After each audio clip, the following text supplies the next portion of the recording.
La famille, je t'en avais parlé il y a quelques temps.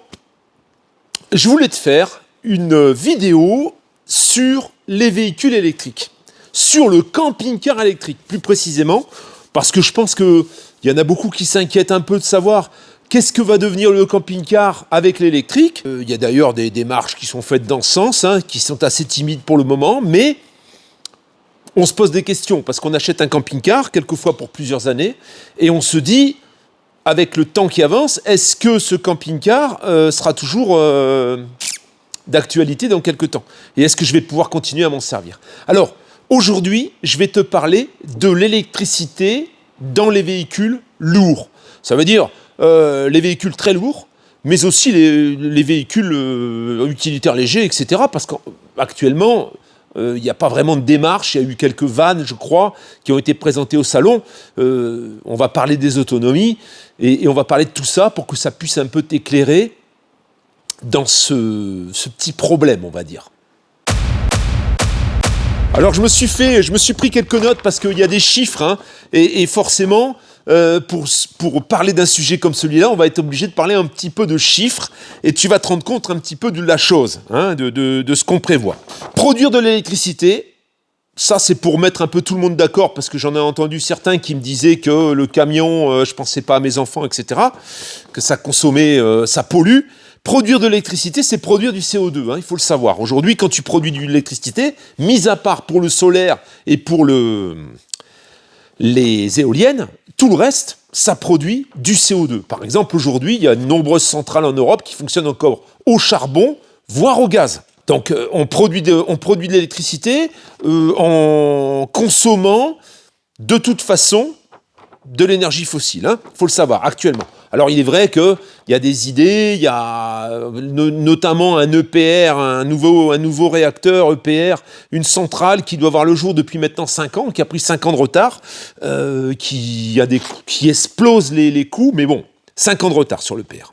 Les centrales nucléaires, c'est vrai que le gouvernement parle beaucoup de centrales nucléaires et que nous, on a une énergie propre, une énergie en courant propre. Et aujourd'hui, il y a une grosse partie, je crois qu'il y a plus de la moitié des réacteurs qui sont à l'arrêt. Parce que, faute d'entretien, alors je pense pas qu'il n'y a pas d'entretien du tout, mais il y a des choses qui doivent être mises à niveau, et apparemment, je suis pas assez calé pour ça, pour te parler de ça, mais apparemment, ça n'a pas été fait, parce qu'on prévoyait de stopper ces centrales. Sous la pression écologique, on disait, une centrale nucléaire, non, c'est plus possible. On voulait sortir du nucléaire. Aujourd'hui, on revient en arrière. Et ça, c'est important que tu le notes. Parce que on a fait des démarches pour sortir du nucléaire, et aujourd'hui, on se rend compte que c'est pas possible.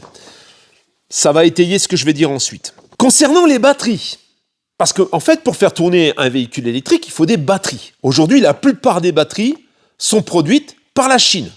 Pourquoi ? Parce qu'ils ont acheté des gisements un peu partout, des carrières un peu partout, donc pour l'extraction du fameux lithium qui va nous permettre de fabriquer ces batteries, et qu'aujourd'hui, c'est eux qui détiennent un petit peu la source, en fait. Donc forcément, quand on achète un véhicule électrique, même avec les subventions qui sont données, etc., il y a une bonne partie des subventions qui viennent dans la poche de la Chine.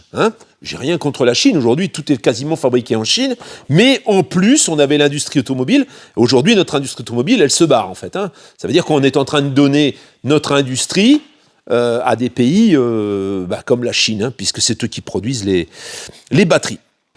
Il faut savoir que un peu partout dans le monde, donc, il y a des carrières d'extraction, par exemple de cobalt, et que les carrières de cobalt au Congo font travailler actuellement 40 000 enfants. Aussi. Ça, on parle d'écologie. Je pense qu'on devrait un peu s'inquiéter de savoir d'où viennent quelquefois les choses, parce que faire travailler des enfants pour sortir des batteries qui vont nous permettre de rouler vert, je trouve que ça, c'est inacceptable pour moi. Notre président a dit, pour ne pas le nommer, on va sortir nous-mêmes le lithium en France. Et donc, il y a des démarches qui sont faites dans ce sens-là, ils ont débloqué des crédits, ils ont des grands projets. C'est là où ça devient complètement débile. Là, c'est pour parler juste de l'énergie, ensuite on parlera des véhicules. Pour avoir 70 grammes de lithium, il faut sortir 1 tonne. 1 tonne de terre. Il faut remuer 1 tonne de terre, de roches ou de matériaux qu'on va creuser dans le sol pour sortir 70 grammes de lithium seulement. Ce qu'il prévoit aujourd'hui, c'est de... Il y a une action comme ça qui est en cours, hein, qui va voir le jour l'année prochaine, je crois, 2025, je ne sais plus, vers Clermont-Ferrand, hein, dans le 63, où ils vont aller chercher le lithium à 75 mètres de profondeur. Ils vont faire des trous, donc, ils vont nous transformer le sol en gruyère pour aller chercher, donc, 70 grammes de lithium, toutes les tonnes. À chaque tonne qui vont sortir, ils prendront 70 grammes de lithium à 75 mètres de profond. Donc autant dire qu'on va transformer notre pays en gruyère, parce qu'avec la quantité de lithium qu'il faut pour faire tourner les voitures et des camions, imaginez un peu la quantité qu'il faut remuer. Ah ben, la quantité qu'il faut remuer, c'est très simple. Les besoins sont estimés à 34 000 tonnes de lithium. 34 000 tonnes de lithium. Pour avoir 34 000 tonnes de lithium, il faut remuer 480 000 tonnes de terre à raffiner, donc, hein, voilà. 485 000 tonnes, je te laisse imaginer ce que ça fait comme trou, en fait, hein. C'est énorme, hein. Mais c'est pas tout, c'est pas tout. Tu te souviens qu'on était en pénurie d'eau cet été, qu'on nous a demandé d'arrêter d'arroser, qu'on nous a demandé tout un tas de restrictions, que je comprends tout à fait, hein. C'est réchauffement climatique. Donc forcément, bah oui, il y aura de moins en moins d'eau. Eh bien, pour raffiner ces 485 000 tonnes de terre, il va nous falloir 34 millions de litres d'eau. 34 millions de litres d'eau. Je ne sais pas si tu vois ce que ça fait. Ça fait 1 million de litres d'eau par tonne de lithium. Complètement, c'est une aberration. Alors, en plus de ça, pour m'être un peu renseigné un peu partout, on apprend que le seul lithium ne suffit pas à faire les batteries. Ça veut dire que pour faire des batteries, il faut tout un tas d'autres choses. Et toutes ces autres choses, c'est souvent, il y a des composants électroniques qui sont en pénurie actuellement, hein. On va être quand même, on va pas être indépendant, en fait. On va pas pouvoir dire, on a notre source et on est tranquille. Non, il va falloir quand même utiliser les services des usines mondiales qu'on connaît aujourd'hui, qui sont par exemple la Chine. Voilà, ça veut dire qu'aujourd'hui, on sera régulé, même si on venait à sortir plus de lithium que ce qu'il en faut, et qu'on trouvait les envois pour les vendre, eh bien, le marché sera pas... C'est pas nous qui allons décider du marché, en fait, hein, parce que c'est pas nous qui tenons toutes les pièces du puzzle. On n'aura qu'une partie. Voilà. Ça, c'est pour l'aberration, hein. Ça, c'est pour l'aberration écologique, où là, aujourd'hui, on nous dit qu'on ne pourra plus rouler en gasoil parce que ça pollue trop, et à côté de ça, on va remuer des choses qui sont gigantesques, tout ça pour des idées farfelues. Bon, passons. Ça, c'est la partie énergétique, c'est la partie de ce qu'il va nous falloir pour pouvoir tourner avec ces voitures. La deuxième chose, c'est la consommation. Alors aujourd'hui, on commence à voir des camions électriques, des poids lourds, des super lourds, qui vont commencer à nous transporter la marchandise. Le camion Tesla, par exemple, remue grâce à 4 moteurs de 500 kW chacun. 500 kWh chacun, donc ça fait quand même beaux bestiaux de moteurs, hein. 4 moteurs, avec forcément une consommation d'énergie. Une aire de recharge poids lourd consommerait autant qu'une petite ville. Voilà, ça veut dire, c'est pas un village, hein, on parle d'une ville, une petite ville, ça veut dire une ville comme Mâcon, ou voilà. Eh bien, une aire de recharge pour poids lourds va consommer autant qu'une petite ville. Avec aujourd'hui, on éteint les lumières dans la ville et tout, hein. Là, tu traverses Charolles, c'est tout noir, hein, la nuit, parce qu'il faut faire des économies d'énergie. Mais, pas grave.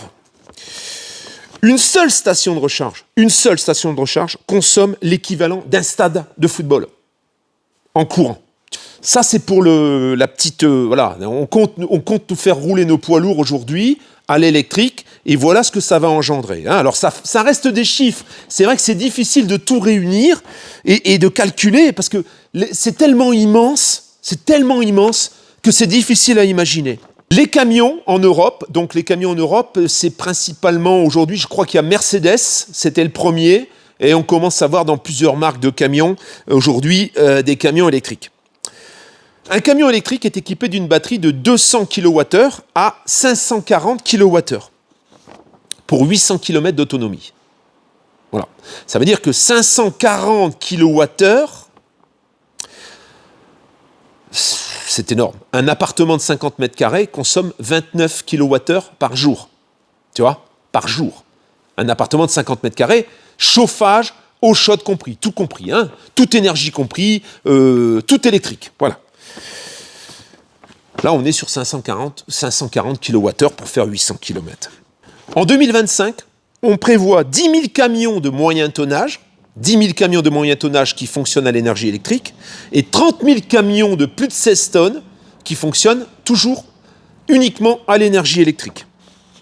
En France, on a 600 000 poids lourds qui circulent, donc les 40 000 véhicules qui vont tourner, ça représente qu'une toute petite part, et chaque camion, en moyenne, alors c'est des moyennes parce que c'est difficile d'établir, c'est en fonction des trajets, il y a des camions qui font des livraisons interurbaines et qui sont en appro, et il y en a certains qui sont sur des longs trajets. Chaque camion fait en moyenne 43 000 km par an. 43 000 km par an, si on ramène nos 40 000 camions avec 43 000 km par an, je te laisse faire le calcul de ce que ça va coûter en énergie électrique. Est-ce qu'aujourd'hui, notre réseau est prêt à recharger tous ces camions pour faire ce trajet, hein, pour faire tous ces trajets, et puis pouvoir surtout être... Voilà, le camion, en fait, le camion Tesla, en 90 minutes, il est complètement plein. Hein, et on a rechargé les 540 kW de batterie pour qu'il puisse refaire ses 800 bornes. Je ne comprends pas comment on va faire. Déjà, rien que la dimension des câbles, j'ose même pas imaginer, est-ce que le réseau va être capable de soutenir une telle consommation? En plus, on est dans un pays qui est traversé de part en part par tous les camions qui viennent de toute l'Europe. Hein, ça, c'est ce qui concerne les camions en France. Qu'en est-il de l'Europe, en fait? Parce qu'il n'y a pas que nos camions qui vont être chargés. Il y a les camions également allemands et d'autres pays qui sont dans la même logique. Hein. Je ne me suis pas amusé à faire les calculs parce que déjà là, ça me fout mal à la tête. Alors, qu'en est-il du camping-car? Parce qu'un camping-car, en fait, c'est pas un camion. Hein. On est sur des dimensions nettement plus réduites. Aujourd'hui, un camping-car, la plupart des camping-cars, c'est 3,5 tonnes. On est d'accord. Donc, pour le moment, on n'a pas d'autre loi. La loi normalement, on devrait sortir pour 2024.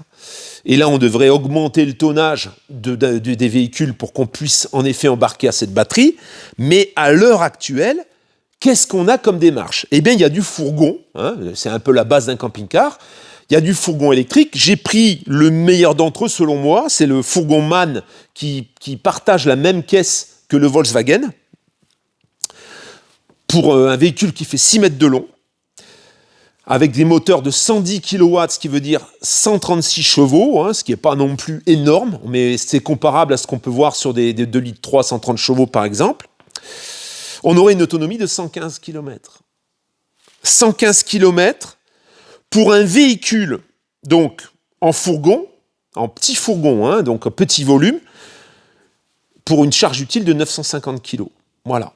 On aurait uniquement le moteur électrique, on pourrait faire 115 bornes. Là, je suppose que les chiffres qui sont donnés, c'est pour un véhicule qui est vide, parce que je pense que si tu le remplis et que tu le charges jusqu'à la gueule, jusqu'à 3,5 tonnes, ça m'étonnerait beaucoup que tu arrives à faire tes 115 km. Il consommerait 29 kWh pour 100 km. Donc 29 kWh, je le disais tout à l'heure, pour 100 km, c'est la consommation d'un appartement de 50 mètres carrés, chauffage et eau chaude compris.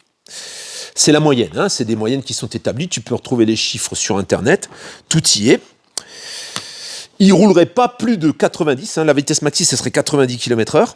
Ben, il est déjà commercialisé, hein, si tu veux l'acheter, il existe, hein, le fourgon hein, vide. Hein. Tu vas chez MAN, tu peux acheter un fourgon vide. Il vaut 62 ou 63 000 euros. Hein. Si par contre, tu décides de faire avec ce fourgon un grand volume, il existe un grand volume, 14 mètres cubes, là, tu n'as plus que 750 kg de charge utile. Et là, on ne parle pas de l'autonomie, hein. Là, on ne t'en parle pas parce que, oui, si le fourgon est plus lourd, il est plus volumineux, forcément, il va consommer plus. Et là, il ne suffit pas de remettre du gasoil à la pompe, hein. Là, voilà, c'est tes batteries qu'il faut charger ensuite. Voilà un peu l'hérésie. Alors, il y a autre chose, il y a une démarche qui est différente, mais qui je trouve plus intelligente. Alco, aujourd'hui, en partenariat avec, je crois que c'est Muller, une boîte qui fait de l'électronique, a conçu un véhicule sur un châssis Alco, donc hybride. Ça veut dire qu'on a le moteur diesel à l'avant, à sa place normale, et on a dans le châssis, donc dans l'espace du châssis, tout un tas de batteries et 2 moteurs électriques à l'arrière. Et selon la dimension de la batterie que tu vas utiliser, tu peux choisir entre deux solutions de batterie. Il y a une batterie qui va t'autoriser 50 km et l'autre batterie va t'autoriser 100 km. Ce qui veut dire que ce camion, ce fourgon ou ce plateau ou cette benne pourrait rentrer dans les agglomérations en zone d'émission zéro quand il tourne à l'électrique. Après, quand il est en dehors de la ville, eh ben, il peut rouler au gasoil. Voilà. Ça, je pense que c'est une initiative beaucoup plus crédible que tout le reste. Parce que du tout électrique aujourd'hui, imagine que si nos 600 000 poids lourds roulent à l'électrique aujourd'hui, imagine un peu la quantité pharaonique qu'il faudrait en courant pour pouvoir rouler avec ces véhicules, avec tous ces véhicules. Donc, ma conclusion, elle est simple. C'est vrai qu'il y a une période, j'ai eu discuté avec des gens qui roulaient l'électrique, j'ai même essayé une mini électrique qui m'a vraiment impressionné, qui m'a bluffé. Maintenant, il est vrai que j'ai taquiné un peu la pédale, il avait 250 km d'autonomie, il est tombé à 86 km. Hein, donc ça va très vite, hein, selon comment tu vas solliciter le véhicule, tu le payes comptant. Ça veut dire qu'un camping-car, tu vas prendre de la montagne, on te donne 115 km d'autonomie pour un fourgon vide, tu vas descendre à 20 km d'autonomie. Tu vas descendre à rien du tout. Donc, je ne vois pas comment ça, c'est réalisable, en fait. Je suis désolé, mais je vais peut-être... alors, c'est mon avis personnel. Je ne vois pas comment c'est possible. Voilà. Je ne vois pas comment on peut imaginer un truc pareil. Je pense que ça va redescendre un petit peu comme tout ce qu'on a déjà tenté. Véhicule au GPL. Véhicule au GPL, il y en a toujours qui roulent. Mais combien ? Où tu peux recharger ton véhicule au GPL? Combien tu as de stations où il y a du GPL? Tu vois? Par exemple. Donc ça, c'était il y a un moment, il fallait tous rouler au gaz. Ça n'a pas pris parce que les stations ne se sont pas installées. Aujourd'hui, tu veux installer une aire de recharge de véhicules électriques. Et tu te rends compte du réseau qu'il faut pour pouvoir charger ces véhicules? Alors quand c'est des bagnoles, bon ben Tesla on a installé un peu partout, mais si on a besoin maintenant de pouvoir charger les camping-cars, les camions, les fourgons, tous les véhicules, déjà rien que tous les véhicules qui roulent pour nous approvisionner en nourriture, comment tu vas faire? Comment c'est possible? Qu'est-ce qu'il va falloir installer comme centrale pour que tout fonctionne? C'est une aberration. Alors, c'est une aberration qui est complètement, de toute façon, irréalisable. Ce que je ne comprends pas, c'est comment nos pouvoirs publics, comment les gens qui réfléchissent à tout ça, puissent envisager sérieusement cette éventualité. Je pense qu'ils sont au courant déjà que ça ne marchera pas. Ils savent très bien que ce n'est pas possible. Je ne vois pas comment ça c'est possible. Donne-moi ton avis dans les commentaires, mais est-ce que toi tu as d'autres informations? Moi, c'est pas mon boulot, ça. Moi, je suis plus fort dans les trucs qui fument et qui sentent mauvais hein, que dans les voitures qui fonctionnent avec de l'énergie électrique, hein, franchement. Je pense que l'énergie électrique dans les voitures, elle existe depuis un bon moment, hein, parce que je crois même qu'il y avait des 203. Je crois que c'est des 203 qui avaient été équipés avec l'électrique. Ensuite, il y a eu une démarche de Peugeot, c'était la 106. Ça n'a pas marché. Ça n'a pas marché, mais il y en a qui ont roulé quand même. Elle avait à peine 100 km d'autonomie. Aujourd'hui, on te parle d'autonomie qui sont de toute façon pas vérifiées du tout à l'utilisation. Hein, c'est les voitures et les... Comment dire ? Les autonomies qui sont annoncées ne sont pas respectées. Hein. Il y a GMK qui est monté avec une Audi e-tron au Mondial de Paris. Voilà, quoi. Il rechargeait sans arrêt. Et son autonomie, oui, 350 bornes avec une bagnole qui t'a payé 170 000 balles. Ça fait chaud quand même, quoi. Donc, voilà, une voiture, en plus, ça reste une voiture. Hein, c'est pas un camion. Donc, on imagine un petit peu. Là, on annonce des records hein, chez Tesla, 800 km. Ils ont même réussi à faire presque dépasser 1000 km avec un camion Tesla parce qu'ils sont en piste d'essai régulière. Donc, j'ai un peu l'impression Que c'est un peu comme on dit, prochainement, on va habiter sur Mars, tu vois. On cherche un truc qui est complètement irréalisable et on essaie comme une secte, de attirer tout le monde et d'essayer de mouiller un peu tout le monde, que tout le monde rentre dans cet esprit, tout en sachant que ça peut pas exister, ça peut pas marcher, en fait. Mars, par exemple, les gens qui réfléchissent aujourd'hui à aller habiter sur Mars, il y en a un qui est très connu et qui le fait régulièrement. De son vivant, il ne verra pas, ça c'est sûr.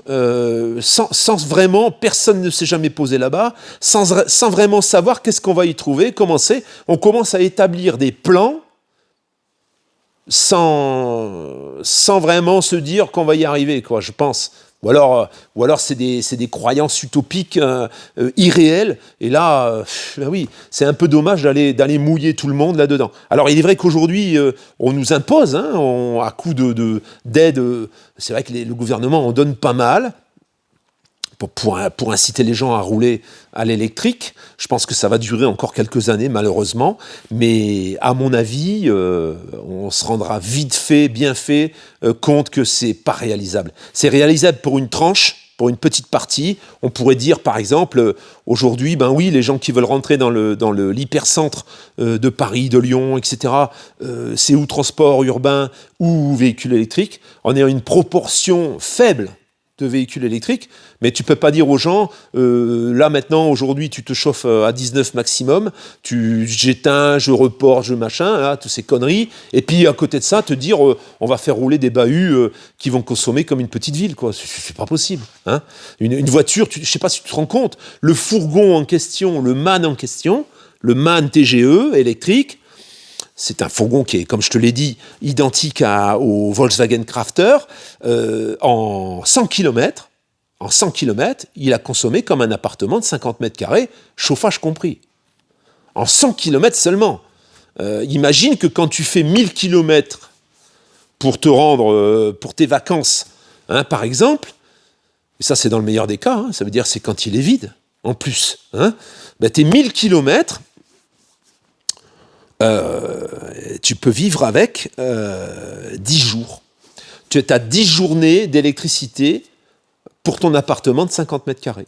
Et à côté de ça, on va te dire non, il faut réduire tout là. Il faut pas. Arrête là. Débranche toutes tes prises. Fais attention, te chauffe pas trop chaud. Tu vois, voilà. Alors, une parenthèse, mes parents consomment 6 kW par jour. Voilà, mais ils n'ont pas le chauffage électrique et le cumulus, il est coupé la plupart du temps. Ils l'allument une fois de temps en temps pour avoir l'eau chaude et ensuite, sitôt que l'eau est chaude, ils coupent et quelquefois, ils mettent 2 ou 3 jours avant de le rallumer. Ils font très attention.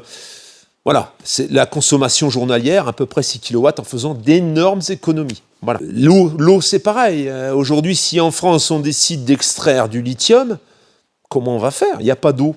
Tout est vide, les nappes phréatiques sont vides. Comment on va faire ? Il faut qu'on m'explique. Là, il faut être clair à un moment donné. On ne peut pas te dire... Il y a des gens qui ont été en restriction jusqu'à la fin du mois dernier, là encore, en eau. Il n'y avait pas assez d'eau. Et on te dit, on va extraire du lithium. On va raffiner des quantités industrielles de terre pour pouvoir prendre 70 grammes de lithium par tonne de terre. Non, c'est... Voilà pourquoi aujourd'hui, avec le recul, en ayant bien réfléchi et bien étudié tout ça, je me dis que nos véhicules à énergie fossile ont encore de beaux jours devant eux, dans la mesure où en plus, conjointement à ce qui est fait dans l'électrique, aujourd'hui, il y a énormément de gens, de chercheurs, de producteurs de véhicules qui étudient les carburants pour les rendre les plus verts possibles. Donc, en plus, l'automobile, c'est pas le plus polluant. On s'attaque un peu à l'automobile parce que c'est facile, tout le monde la consomme, tu prends ta bagnole, tu vas travailler, tu vas faire tes courses, tu vas en loisir. C'est facile d'aller taper, c'est comme ceux qui fument. Je dis pas que c'est bien ou pas bien, mais c'est facile d'aller taxer, si tu veux, des choses que tu veux... On te laisse continuer à faire, mais on te taxe. Et malheureusement, l'automobile, c'est la proie facile. Je ne suis pas en train de faire l'apologie de l'automobile, mais il y a un moment, plutôt que de remettre en question tout un système et de tout démolir, et ce ne sera de toute façon pas démoli, parce qu'on reviendra à la raison forcément, on ne pourra pas faire autrement. Mais il faudrait un petit peu réfléchir, quoi. Hein. Il faudrait un petit peu réfléchir à ce qu'on peut faire de mieux dans ce qu'on connaît déjà, plutôt que d'aller recréer quelque chose qui est de toute façon pas viable. Voilà, c'est tout. J'en profite pour te montrer la petite veste. Je fais un petit peu de pub pour ma petite chatounette. Il n'y en a que 10. Maintenant, elle fait des petites quantités. Donc là, il y en arrive 10 exactement. Voilà. Ces petites vestes militaires très chaudes. C'est qualité militaire, hein, vraiment. Et dedans, tu vois, c'est tout du polaire. C'est tout du polaire dedans, hein, tu vois. Voilà. Elle est vraiment super.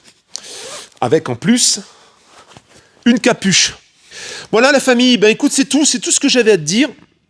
Je voulais faire ce petit truc parce que y a pas mal de réflexions là-dessus. Il y en a pas mal qui quelquefois me posent des questions. Qu'est-ce que tu penses tu devais pas parler de l'électrique? Ben voilà, c'est fait. Il faudrait en fait, sur un véhicule comme ça, il faudrait qu'il y ait une surface gigantesque de panneaux solaires. Il faudrait qu'il y ait des choses, et encore, imagine un peu la surface qu'il faudrait pour avoir une autonomie correcte. Aujourd'hui, en plus, on est toujours chargé à bloc là, avec ces véhicules. Comment veux-tu que ce soit viable et que ça puisse rouler normalement? Donc je pense que les lois vont s'ajuster et on verra ça dans le futur, mais à mon avis, ça ne peut pas rester comme ça a été annoncé. Sur ce, la famille, eh bien, je te dis à la prochaine vidéo, ce sera certainement dimanche. Eva me rejoint jeudi, ici, et on va certainement faire quelques travaux chez elle. La prochaine fois qu'on se verra, je pense que ce sera dimanche. Ciao la famille!